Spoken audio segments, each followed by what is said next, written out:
দুর্নীতির অভিযোগ মাথায় নিয়েই দেশ ছেড়ে গেলেন সদ্য বিদায়ী অন্তর্বর্তীকালীন সরকারের প্রধান উপদেষ্টার বিশেষ সহকারী ফয়েজ আহমদ তৈয়ব।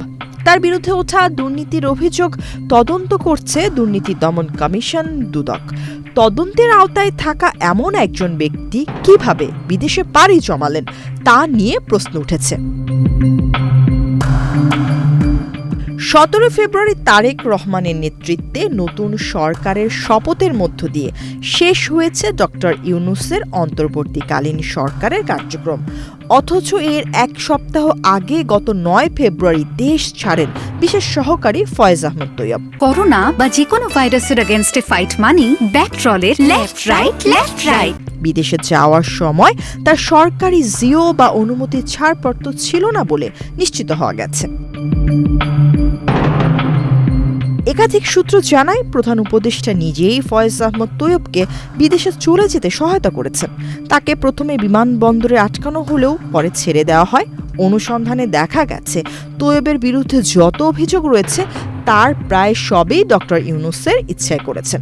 তৈয়ব তার মেয়াদে গ্রামীণফোনকে নিয়ম নীতির বাইরে সুযোগ দিয়েছেন।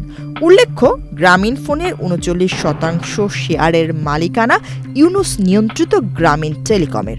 অর্থাৎ এসব সুবিধায় ডক্টর ইউনূস সরাসরি লাভবান হয়েছেন। নানান বিষয়ে যখন তিনি দুদকের নজরে, তখনই তার গোপনে চলে যাওয়ার বিষয়টি নিয়ে দুর্নীতি দমন কমিশন দুদক বিস্মিত হয়েছে বলে জানা গেছে।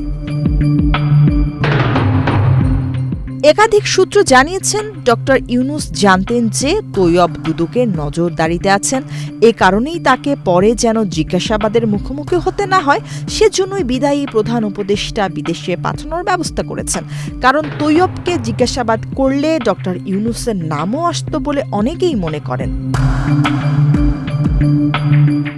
ডক্টর ইউনূস তার শাসনামলে বিদেশি কয়েকজন নাগরিকের হাতে তুলে দিয়েছিলেন গুরুত্বপূর্ণ দায়িত্ব, যা অর্থনীতিবিদ ডক্টর আনু মোহাম্মদ তাদের বিদেশি এজেন্ট বলে অভিহিত করেছেন।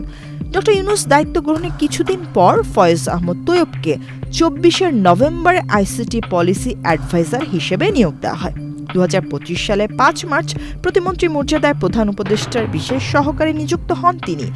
ডাক, টেলিযোগাযোগ ও তথ্য প্রযুক্তি মন্ত্রণালয়ের দায়িত্বপ্রাপ্ত প্রধান উপদেষ্টার বিশেষ সহকারী ফয়েজ আহমদ তৈয়ব নেদারল্যান্ডসের নাগরিক।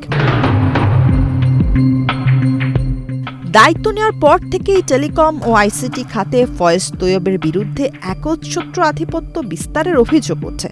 বিভিন্ন গোয়েন্দা তথ্য ও সংশ্লিষ্ট সূত্রের বরাতে জানা গেছে তার বিরুদ্ধে মোট দুর্নীতির পরিমাণ প্রায় 550 কোটি টাকা।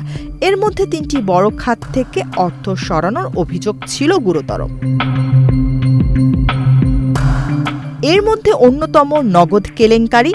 মোবাইল ফিনান্সিয়াল সেবা প্রদানকারী নগদের পরিচালনা পর্ষদ ভেঙে দিয়ে সেখানে নিজস্ব লোক বসানোর অভিযোগ রয়েছে তার বিরুদ্ধে।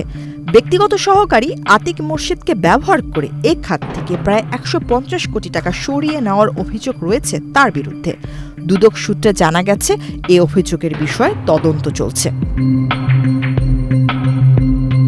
প্রকল্প ব্যয় বৃদ্ধি করার মাধ্যমে বিটিসিএল এর অপটিক্যাল ফাইবার নেটওয়ার্ক প্রকল্পের প্রাক্কলিত ব্যয় ছিল 165 কোটি টাকা।